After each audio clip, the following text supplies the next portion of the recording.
Welcome back, folks, to another episode of the 25 Lessons I Learned in 25 Years. I am in John Wayne Airport and just got the privilege of getting a full body scan by these gentlemen right here.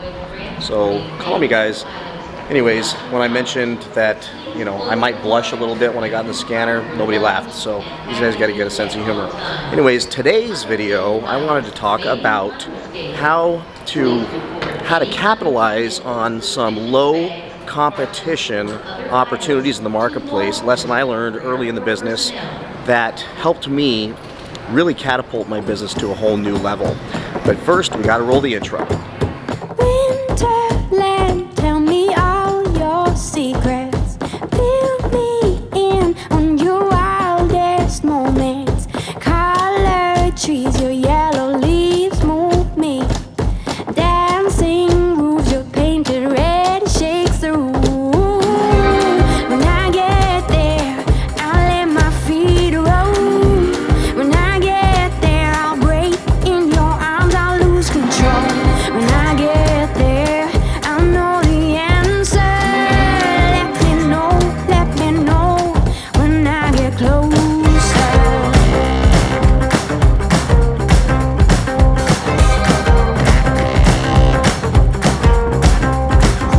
Winterland, you're my sailing ship. Guide me in when you head for your trip. Right out of this wicked black and into bright sand.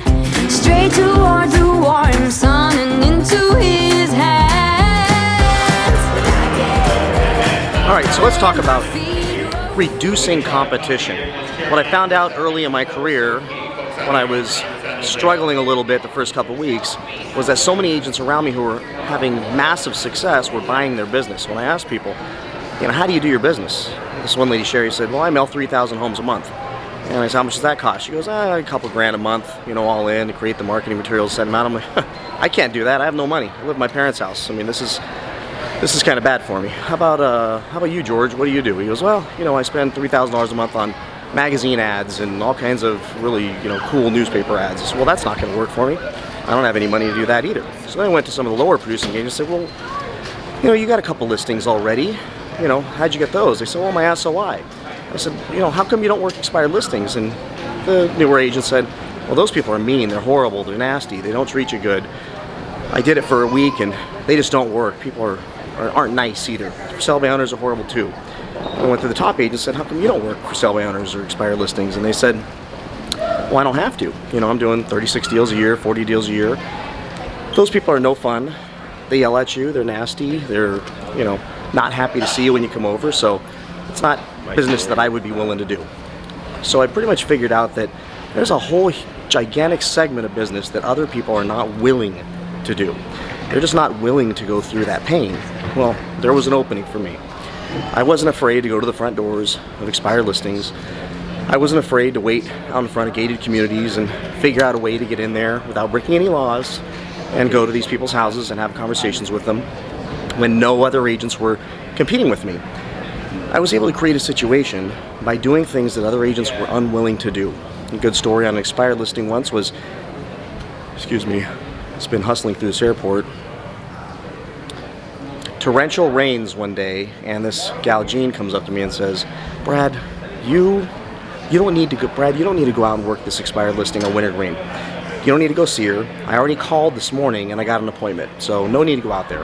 And I said, Jean, with all due respect, unless you're paying my car payment, I'm going to go out and talk to the lady. She says, but it's pouring rain. Why would you go out there in this rain? It's really, really bad. There's all kinds of weather warnings out there. There's no reason to do that.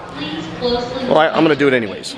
So I went out to that house, got out of my car, stood in the rain for a second, went to the front door, rang the doorbell. This really nice lady came to the door and said, oh my gosh, you're going to catch the death of cold. Come in. And I'm like, do you know who I am? She goes, well, you're a real estate agent. They've been calling all day. And I said, wow, anybody come to your house? She goes, nobody. And right there I figured out that I'm going to do a little bit more than everybody else. I'm going to do what others are unwilling to do. And as a result, I create a situation where I have significantly less competition. I end up getting that listing on the spot, as a matter of fact, and being able to go back to the office and tell Jean, with all due respect, no need to show up to your appointment tonight. And while that might seem a little rough, we all have to go out there and respectfully compete for the business, and I did. And whether it was expired listings or for sale by owners, whenever agents told me they don't want to do that, that's not something they're willing to do.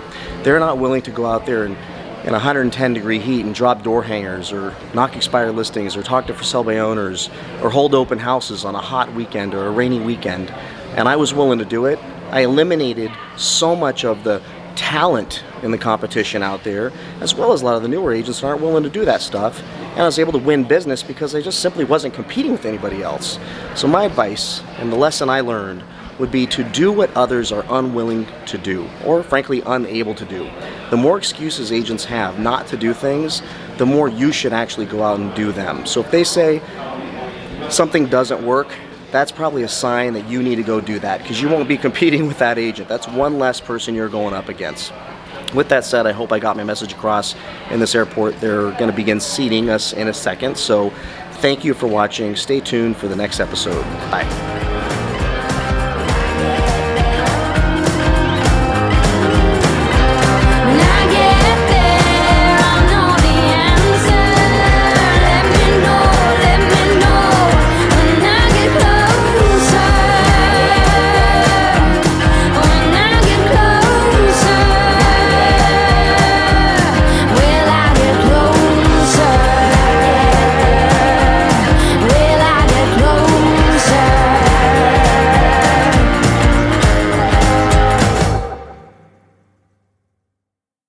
Computers, if you wish to use them after takeoff, please stow them under the seat. Welcome aboard Southwest Airlines.